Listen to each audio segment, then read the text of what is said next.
because as a family, we're a big believer that not only should you have a life's purpose, but you should be able to say your purpose in a single, succinct sentence. Anytime Ben's around, plethora of content. But if you haven't figured out, this is like total gold. The only arguments we have in our house are over games at night. That's when people get a little brutal. They get their feelers hurt.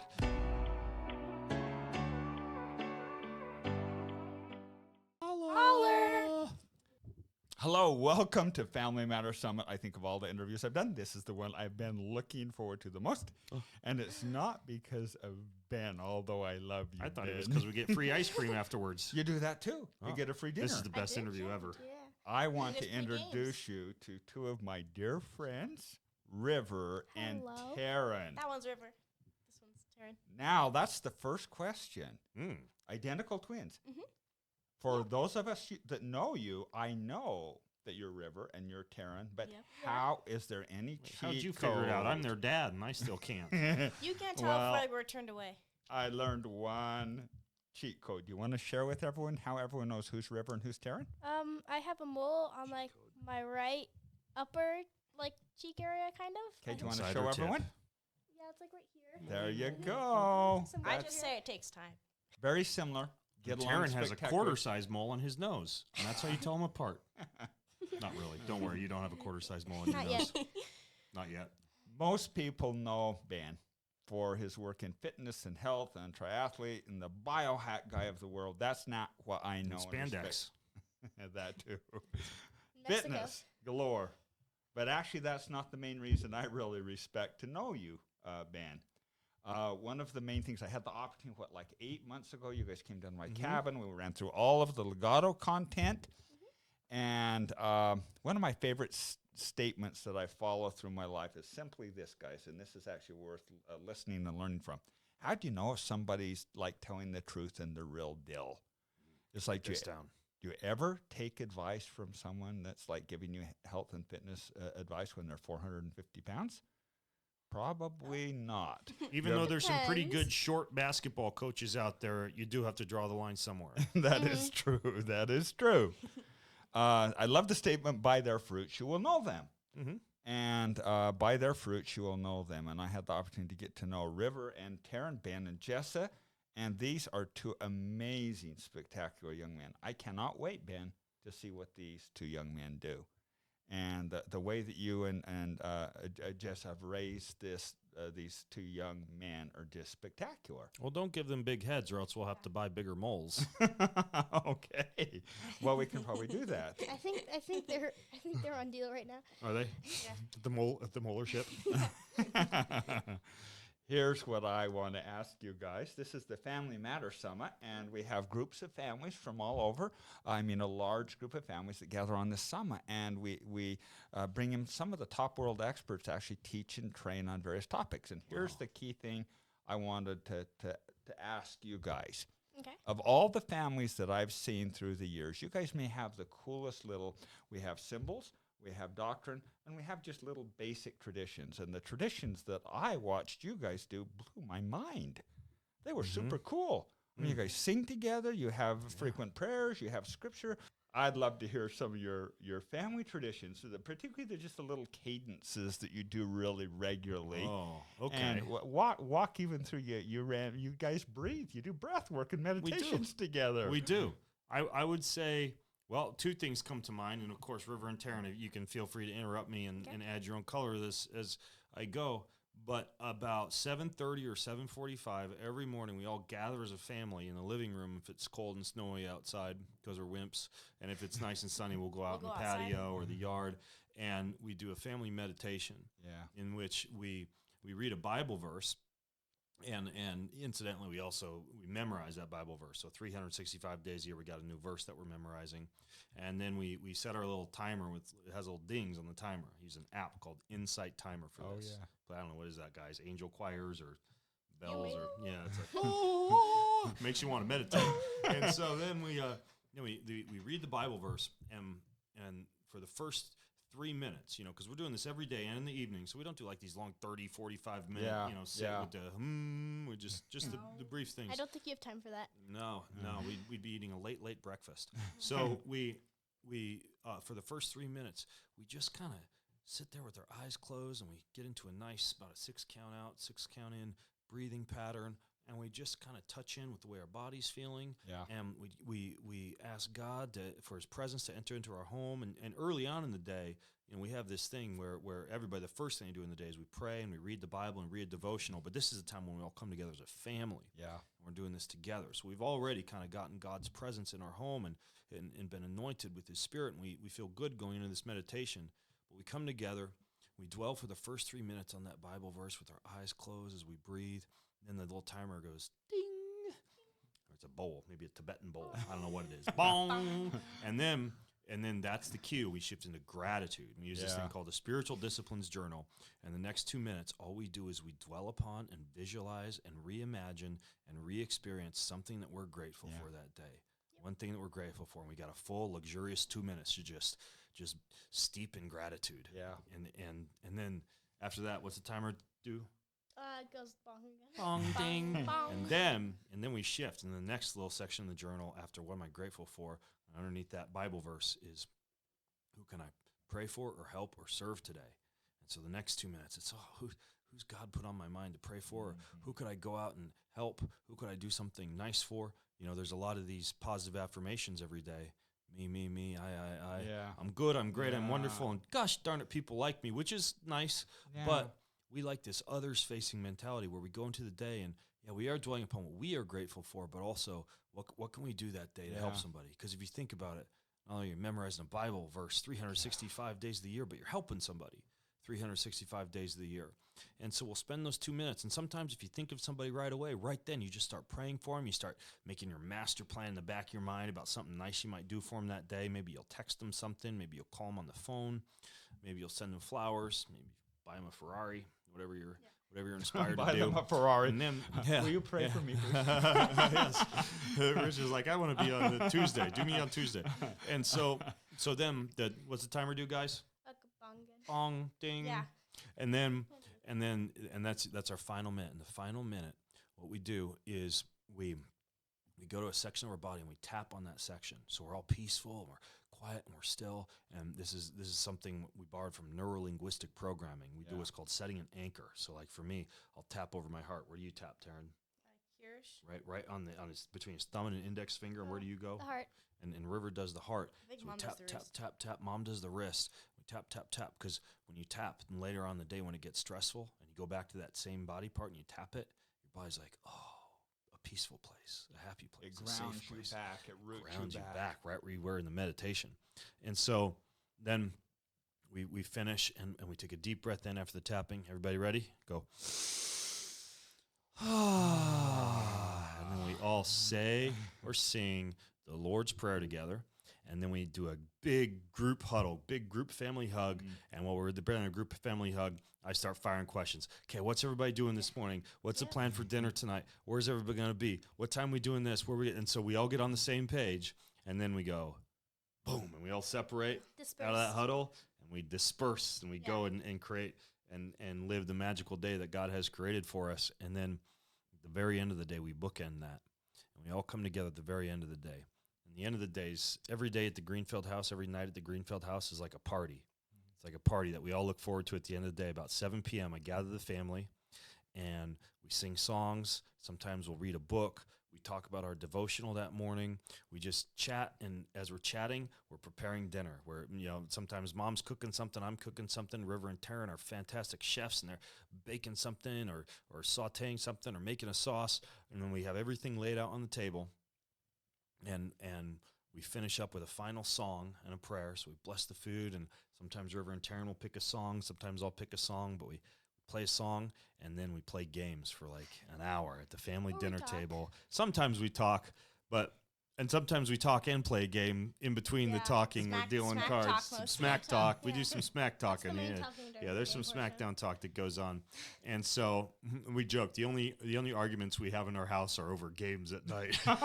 That's when people get a little brutal. They get their feelers hurt, and so then we all pitch in. We all clean up after dinner, and then we go upstairs and we tuck in and we do a story time. Sometimes a song, and usually it's a book we're working through. Like right now, we're reading Pilgrim's Progress together. Sometimes it's just a short fairy tale. Like we love to go about once a month. We go to Barnes and Noble and buy a new book and buy a new dinner table game. And so a lot of times we look for a good storybook for night. So we read a story, and the very last thing we come back to these journals. Everybody's got their journal. We open up that same journal that we were in the morning, and this time it's different questions. This time it's we close our eyes, and instead of a 6 count in, 6 count out breath, we take about a 2 count.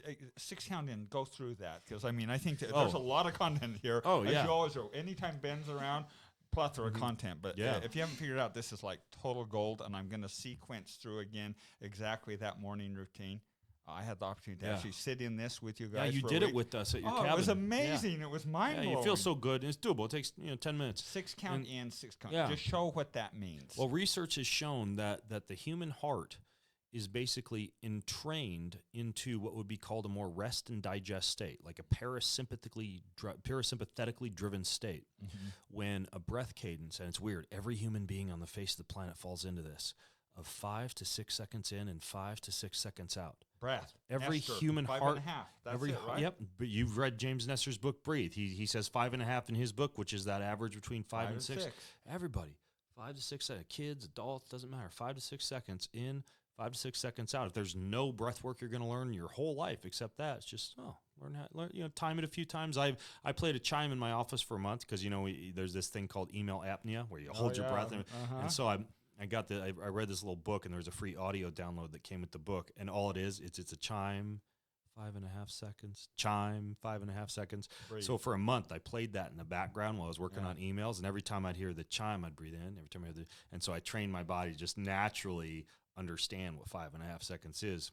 And so, anyways, in the evening, though, we don't do that. In the evening, we do something that makes you sleepy, that almost, not something you want to do in the morning, something that makes your body, I'm ready for bed now.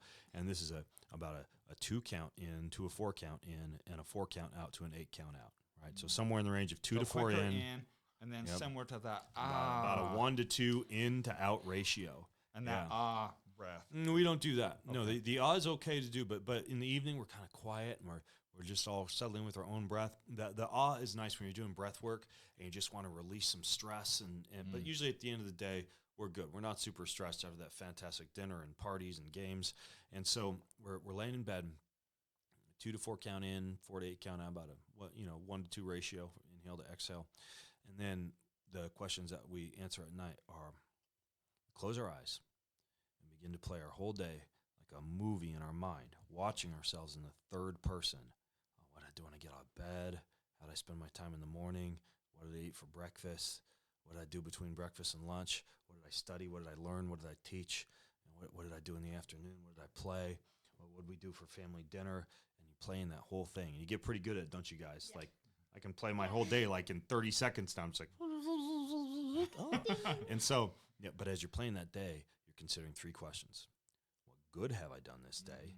Meaning, where was the hero in that movie I'm playing in my mind, that character of me that I'm watching? Where is I like, oh, yeah, great decision. Oh, good job. Yep. Oh, you did. You're the hero of the story right there. And then what could I have done better this day? Yeah. Meaning, where did that person maybe fail and made a mistake that they could have learned from, which isn't bad? Yeah. Or perhaps where did that person sin, missed the mark, maybe made a decision that was just really wrong, not a decision where they embraced uncertainty, learned something, and failed, but whether they're dishonest or lied or cheated or something like that. But you're playing the whole day like a movie in your mind. It's funny because you start to identify those things that, not to sound negative here, but that you don't like about yourself, or that you feel like you're not doing, that you could be doing, or that you're doing that you shouldn't be doing. It makes every day a little bit better because you make these micro adjustments every single time. You're like, oh, geez, this is the 5th time I've wrote down that I didn't practice my guitar. And this is a true story. This happened to me. And so after writing that down 5 times in a row, what could I have done better this day? I thought, I'm never going to freaking write this down again in this journal.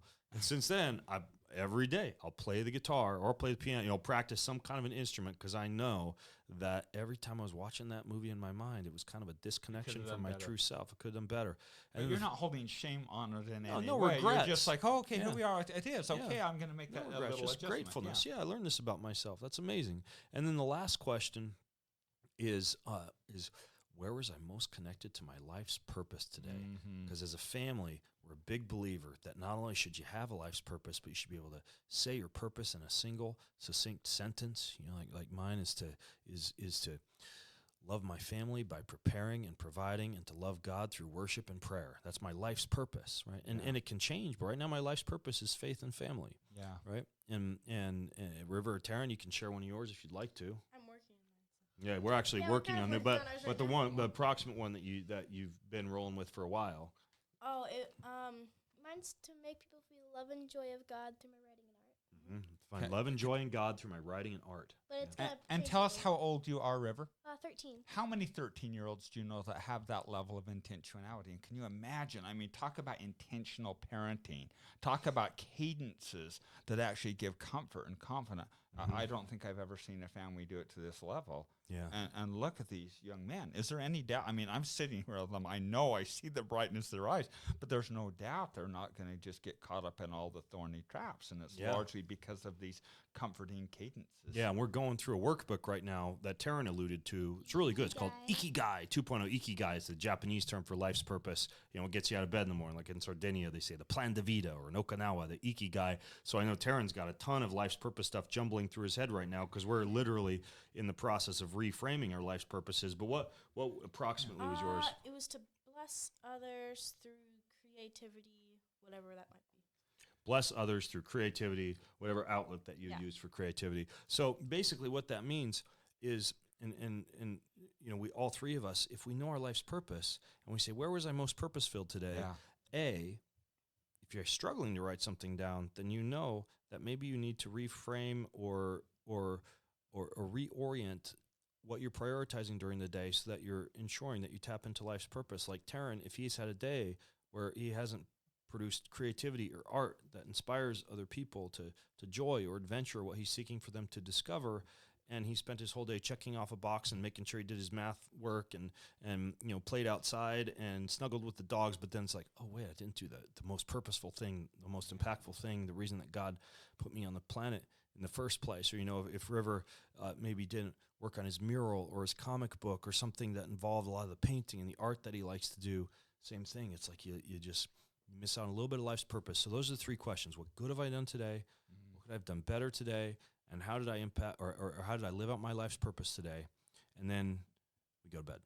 Yep. That's just amazing and powerful. What you're doing is bookending, starting and finishing. And this isn't a big, long, belabored process. So the question I want to ask, I'm going to first ask River, and then I'm going to ask Taryn. You're 13 years old. You're a young man. Is this something you enjoy doing? Yep. Okay, does this give you bonding and share a little bit of share just a little bit of your experience of what it means to you and how you feel as you do it, and if it's helped you in your life? I think it's just fun to get together in the mornings and stuff. Kind of like we're like, because I don't usually see Mom in the morning until after that. 'Cause she's usually up in her room doing her devotions, and then I kind of see Dad now because we're doing devotions earlier in the morning together. But it's just a good way kind of to connect, and then when we all disperse, we can kind of like see each other for like short minute spurts. So it's just a good way to be together, I guess. And at the end of the day, I just like just going over the day and noticing what's things that I've done that might be able to change or keep doing for the better. Yeah. And one thing that River noted that's important is so many families don't realize a week goes by and you've been like ships in the night. Yeah. There's really not much of a family dinner. There's not much of a coming together in the morning. There's not much of a gathering in the evening right before bedtime. And we know that by having these as non-negotiables, no matter how busy everybody's day gets, we all know, we're going to have a giant hug and time with God together in the morning. We're going to have a wonderful party every night as everybody shows up at the kitchen around 7 p.m., come hell or high water, and except Wednesday nights, which is Scrabble night for Mom and Dad because you guys are at youth group. And then and then we're going to have a wonderful, sweet bedtime together in which we're all doing the same thing and we're in the same space together. What's so incredibly powerful about this is it roots, it gives comfort, it gives bonding, and it sets precedence of a roadmap. We didn't hear a ton from you, Taryn. What do you have to say about this topic? We have a little chair in our living room. Well, it's not a little chair, but it's just an armchair, but it spins. So I like to look out the window when I do mine because I like watching the sunrise. So that's always a fun thing to look forward to. It's always really pretty in Washington. So that's nice. And then the night, We get to all snuggle together. Usually Dad's in my bed, or if both the dogs are sprawled all over me, and he can't go in my bed. I choose the bed that has the fewest dogs in it to snuggle with. So Usually one's licking your feet, though. Mm-hmm. yeah, Kama likes to lick a lot. The dog licks my feet while I read the story. He likes to clean. I get a foot clean up. massage. And yeah, we go over our what we did good, what we did bad, and it's just nice to see what I did good. I have to make this comment. I'm the legato guy, right? I mean, I think Legato I've done family legacy about as much as anyone can. I mean, the equivalent of what you do in fitness, I have done with family legacy. I mean, pretty deep. But I have to tell you, I don't think I've ever seen a family do this better, bond better, or root better than what you guys have done. And I just tell you, I'm just so proud of you, and I'm so grateful to know you. And Ben, oh man, I love your two sons. I can't wait to see what they do in their life based on this footing and platform. As long as I don't have to bail them out of prison, me too. The comment I want to make is the thing I really have loved is you set the groundwork and framework, but then you let them be who they are and who they want to be, and express and show up how they want, rather than to cram them in the corner that maybe like some parents do that. And so no, we're so of course I think that we live in an era in which people say, "Oh, be who you are, be who you want to be," and then so you have a conversation with somebody, they'll be like, "Oh, you know what? My God, whoever that is for you, the universe, your consciousness, yourself, whatever." And I think that can be very risky from a morality, because if everybody's got their own God and everybody's got their own set of rules and everybody's got their own truth, you might think it's okay to slash my tires because it makes you happy and that's what makes you feel good. And that might not make me feel very good. But if there's an absolute truth that says it's wrong to slash other people's car tires, then I think that's a good thing. So even though we don't have a lot of non-negotiable rules in our home. Oh, you're going to do this, son, and I'm a Chinese. What are you, tiger mom or tiger dad you, and tiger dad you, and plan out your whole life for you. We really operate with a great deal of freedom and self-actualization in our home. But we also basically the non-negotiable rules in our home. It's the 10 Commandments. Yeah. Right? Basically, you follow the 10 Commandments. Everything else, and what I tell River and Taryn is, you find your purpose in life, and then what are the two things that you do with your life's purpose? What do you mean? Find your purpose in life, and then the two things. Love God, love others. Love God and love Okay. others. You find your purpose in life, and if you find your purpose in life, you love God and love others with that purpose statement, and you follow the 10 Commandments, then life is going to be pretty good, with one final note to that is you can't do any of that on your own. You can't do any of that. It's not from here. It's all by the grace of God. Yeah. And upon this, all things are built. Love God and love yourself, and love others. And I mean, it really is. Everything's ancillary to that, and beautiful example of that. I just got to make one quick comment. Is you gave some beautiful insights, and would encourage everyone, download Insight Timer. It's an amazing app. And and the again, meditation app. Yeah, Ben is. you can hire us to come make angel voices for you as you're meditating. Can just replay Breathe this, in. and we already got Breathe the out. bonging going. Breathe in, breathe out. Breathe in, breathe out. Insight Timer. You gave two other great pieces of advice: is the concept of breath work and the profound breath work and tapping. You guys don't know Ben, but he is the biohack guy of the world, and so you just heard, dead straight up truth spoken there. Go research tapping, the concept of tapping and breath work, and the healing and the grounding that gives. That was kind of snuck in this little dialogue. I get sneaky. All right, we're going to wrap up with a couple of last questions. Okay. The first one is River. Yes. You are wearing a shirt. Can you turn towards the camera and show that shirt? And well, you've got We three didn't of even them. plan You look that. right She just- straightforward. She Oh happened my to be wearing a heavens. pretty epic Actually, shirt. that's because I forgot. We can the see it color. on one of them. It's the Greenfield family logo. Yeah, I'm not sure which. Mhm. camera- Tell us about that. Who's what and what does that mean? So Guess which one he is. yeah, I'm the water one because that's water. And River. mine's on the right, even though I'm left-handed, because the right is usually the person who's born first, and I'm born first, and that's why Taryn's on the left. And you are a leaf because why? My name means Earth, but I didn't think a globe would look very good. So we just decided to go Globe. of a leaf because it's also kind of a runoff of the tree. Mm-hmm. Yeah, Which and is then- dad. So Mhm. the tree is dad because he's like the root and like foundation of our family, And the head. and he's And pointing up to God pointing because he upwards. leads us to God. And then mom's our seed because she She's like the base of our family, and she helped us be here with you guys. And Yeah, and then the shape, it's like a mountain shape because our family loves to achieve and climb and just do adventurous things, but it's intentional. It's kind of soft around the edges because even though we all love adventure and even independence and achieving and striving, we also know we are interdependent, and we wanted to work a lot of this yin interdependence roundness into the pointy mountain climbing. And of course, that only scratches the surface of what Rich helped us to create, because not only do we have the logo, but we have our family mission statement, our family crest, and our family playbook. And I'm just so grateful to you, Rich, for taking everything that up inside my head I kind of knew I wanted to do, but I didn't even know where to start. And then I met Rich, and he just walked us through the whole process and made it happen. And it was just magical. We had a blast Spirit doing cows that. helped. The spirit cows helped, and your spirit animals, and what food you were. And I have to tell you, it's one of my favorite memories, I think, ever at the cabin, is the light coming in from there, and you guys just drawing all get out. And I just have to tell you, oh my gosh, you guys, we got to, whoever's doing the video, make sure you pop up a picture of these guys' family crest. It is so over the moon. I don't think I've ever seen it. I have it. It's Yours is somewhere really somewhere cool, on my though. Instagram page, and you probably have it somewhere too, Rich. But yeah, and I agree. It was like, I'm a businessman, I'm an entrepreneur. I've done all these business branding workshops, but I haven't enjoyed any workshop more than the family branding workshop. It was a It was lot a of little fun. more complicated too. You know what? It was so beautiful because that whole weekend at the cabin, we sang, we danced, And we hiked. played, we ate. It was so fun. And you know what? I'm going to put a wrap on this thing after one final thing, because you know what we're going to do? We're going to go up, we're going to play games, we're going to have a delicious dinner, and there's going to be a lot of talk going on. it's Ready? a big argument. brought my one big lips for smacks more smacking. than mom. River and Taryn, you have a business. Tell everyone how our listeners can see your business. You have a cooking business. Yeah. You can go to gogreenfields.com.